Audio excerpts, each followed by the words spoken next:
दोस्तों, आज से करीब हजारों साल पहले ब्रिटेन नाम का एक देश हुआ करता था और यही ब्रिटेन चारों ओर समुद्रों से घिरा हुआ था। यहाँ की जलवायु बड़ी ठंडी हुआ करती थी और लोग बहुत ही साधारण थे। हर तरफ पानी ही पानी था, मगर पानी से गुजारा करना भी तो बड़ा ही मुश्किल था। लेकिन इस ठंडी जलवायु ने यहाँ के लोगों को सोचने पर मजबूर कर दिया था और इस तरह यहाँ बड़ी संख्या में जहाजों का निर्माण किया गया। अब ये लोग इधर उधर जाकर अपना गुजारा करने लगे थे। अब इन समुद्रों ने इन लोगों को सिखा दिया था कि मुसीबतें तो आती ही रहेगी, लेकिन जुनून के आगे मुसीबतें भी बौनी साबित हो रही थी। जहाज का आविष्कार एक क्रांतिकारी परिवर्तन था। इन लोगों का सामना अब दूसरे व्यापारियों से होने लगा। शुरुआत में तो ये लोग छोटे मुनाफे तक ही सीमित रहे थे, लेकिन दूसरे लोगों के संपर्क में आने पर इनके विचारों में काफी परिवर्तन आया। इस दौर में बहुत सारे व्यापारी नए मार्गों की खोज में निकल पड़े थे। स्पेन और पुर्तगाल ये देश भी नई जगहों की तलाश में थे और एक ऐसा ही वाकया घटित हुआ था 1492 में। स्पेन का एक नाविक था कोलंबस। कोलंबस ने भारत के बारे में बहुत सुन रखा था। कोलंबस भारत के रास्ते की तलाश में ही था ताकि व्यापार के लिए नए मार्ग की खोज की जाए। मगर कोलंबस जिस जगह पहुंचा था वह जगह थी अमेरिका। इस तरह कोलंबस को भारत की जगह अमेरिका नामक नई दुनिया से सामना करना पड़ा था। थोड़े समय बाद पुर्तगाली यात्री वास्को डी गामा 1498 में भारत की खोज करने में भी सफल रहा था। इस तरह अब महाद्वीपों के बीच लोग चहल पहल करने लग गए थे। ब्रिटेन अब इन मार्गों से काफी मुनाफा कमाने लगा था। इस मुनाफे की मोटी कमाई से एक नए परिवर्तन को अंजाम दिया था। वास्तव में यह परिवर्तन था औद्योगिक क्रांति। असल में यह एक तकनीक थी जिसके सहारे अंग्रेजों ने नई मशीनों का निर्माण किया था। इस तरह अंग्रेज अब अपने सारे काम मशीनों से करने लग गए थे। अब अंग्रेजों को कच्चे माल की चिंता सताने लगी थी और इस चिंता का हल निकाला था महारानी एलिजाबेथ ने। एलिजाबेथ ने 1600 ईस्वी में अपने व्यापार को बढ़ाने के लिए एक ईस्ट इंडिया कंपनी की स्थापना की और इसी कंपनी को 15 वर्षों तक पूर्वी देशों के साथ व्यापार का अधिकार दे दिया था।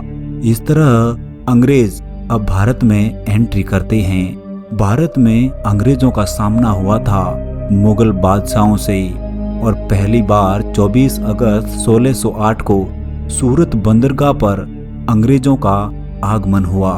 अंग्रेजों के लिए भारत एक नई जलवायु वाला प्रदेश था। अपने व्यापार के खातिर इन लोगों ने इस जलवायु को भी सह लिया था।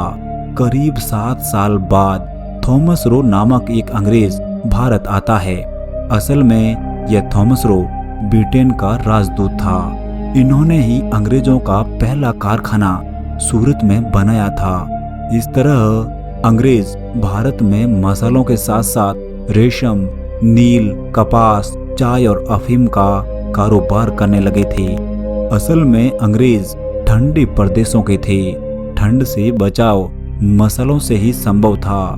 साथ ही अफीम की लत ने इन लोगों को झूमने पर मजबूर कर दिया था। इतना मुनाफा देखकर बहुत सारे व्यापारी भारत के ठिकानों की ओर चल पड़े थे।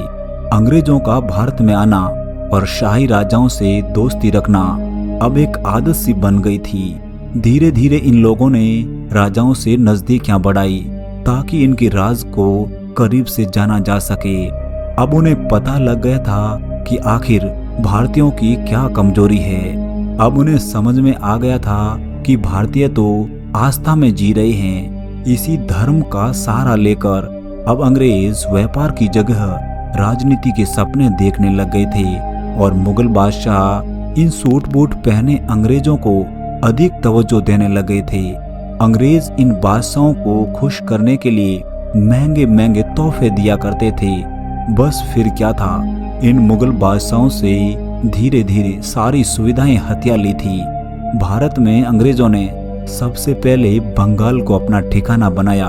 बंगाल की वजह थी वहाँ का उपजाऊ प्रदेश, साथ ही बंगाल समुद्री मार्गों से भी जुड़ा हुआ था। अंग्रेज तो वैसे ही समुद्री मार्गों के पक्के खिलाड़ी थे। अब यह समय था 18वीं सदी का। अब अंग्रेजों के साम्राज्य का दायरा भी बढ़ रहा था और इस समय लॉर्ड क्लाइव मद्रास बंदरगाह पर एक बाबू के रूप में आया था। इस समय अंग्रेजों का प्रतिद्वंदी फ्रांस भी अपना भाग्य आजमा रहा था, लेकिन फ्रांसीसी इनके आगे अधिक समय तक टिक नहीं पाए थे और बहुत जल्द ही फ्रांसीसी लोगों को अंग्रेजों ने भगा दिया था। अब केवल मैदान में अंग्रेज और मुगल ही बचे थे, लेकिन अंग्रेजों की चालों से मुगल बादशाह भी नहीं बच पाए थे। इस तरह मुगल अपने ही देश में पराये हो गए थे। अंग्रेजों ने भारत में 2 ऐसी ही लड़ाइयाँ लड़ी थी जिसने उन्हें शासन का अधिकार दे दिया था। ये लड़ाई थी प्लासी का युद्ध और बक्सर का युद्ध। अब अंग्रेजों की टक्कर में यहाँ कोई नहीं था। अब धीरे धीरे अंग्रेजों ने संपूर्ण भारत पर अपने नियम चलाने शुरू कर दिए थे। इस तरह अब अंग्रेज अपनी इच्छा अनुसार भारतीय किसानों का शोषण करने लगे और उन्हें वही उपजाने के लिए कहा जाता था जिन्हें अंग्रेजी कारखानों को जरूरत होती थी। इस तरह कच्चे माल का प्रवाह ब्रिटेन की ओर चल पड़ा था और फिर वही माल भारत में आकर बिकने लगा। इस तरह भारत के हालात धीरे धीरे खराब होने लग गए थे। अब राजा महाराजा भी इन्हीं के चंगुल में फंसकर रह गए थे। भारत गुलामी की बेड़ियों में पूरी तरह जकड़ चुका था।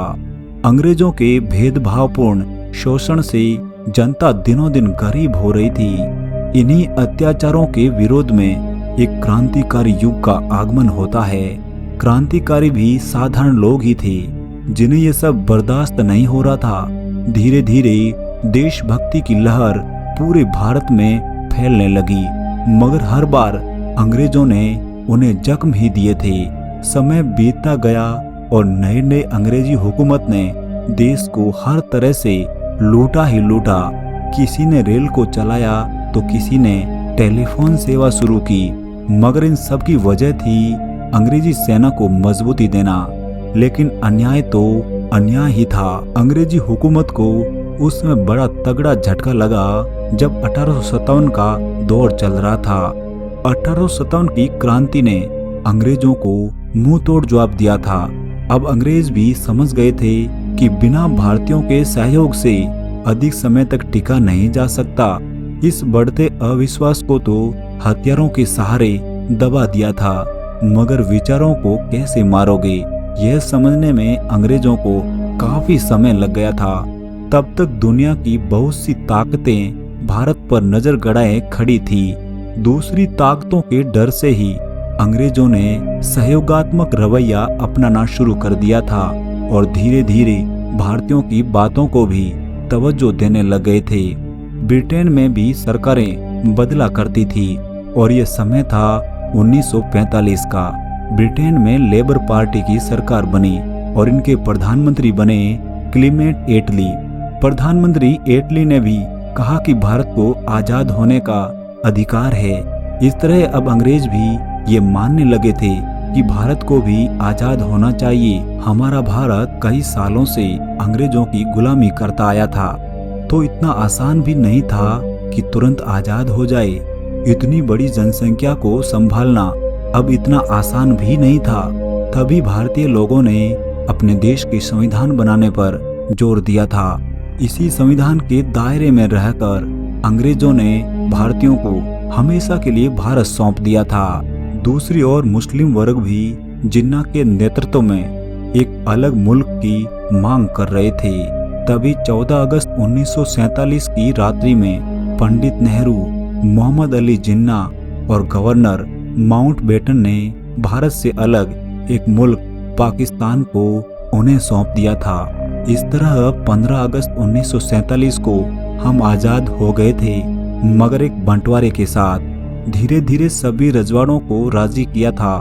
सरदार वल्लभ भाई पटेल ने पटेल के योगदान से ही एक अखंड भारत का निर्माण हुआ था जो आज भी बरकरार है। तो ऐसी थी हमारी आज़ादी की कहानी।